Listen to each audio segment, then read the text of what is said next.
দুনিয়াতে যত অদ্ভুত অদ্ভুত প্রশ্ন সব আপনি মুসা আলাইহিস সালামের মাথা থেকে পাবেন। বিভিন্ন বিষয়ে আল্লাহরে প্রশ্ন করতেন। সাইয়েদনা মুসা আলাইহিস সালাম আল্লাহরে বললেন, আল্লাহ আপনি আমার এমন একটা জিকির শিখাইয়া দেন যে জিকিরটার শব্দ আপনি আর আমি ছাড়া কেউ জানবে না।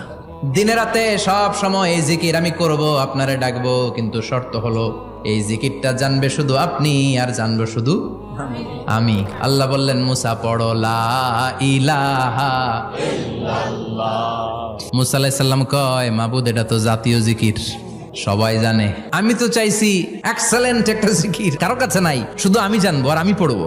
আল্লাহ বললেন, মুসা এই লা ইলাহাকে যদি এক পাল্লায় রেখে দাও, তাম বিশ্ব, 7 আকাশ 7 জমিনটারে তুলে যদি তুমি আরেক পাল্লায় রেখে দাও, লা রাজাহাত কাফাতু লা ইলাহা ইল্লাল্লাহ, মুহূর্তের মধ্যে লা ইলাহার পাল্লা ভারী হয়ে যাবে। ও মুসা, তুমি যতই এক্সক্লুসিভ জিকির চাও, লা ইলাহার চেয়ে দামি জিকির আমার কাছে নাই।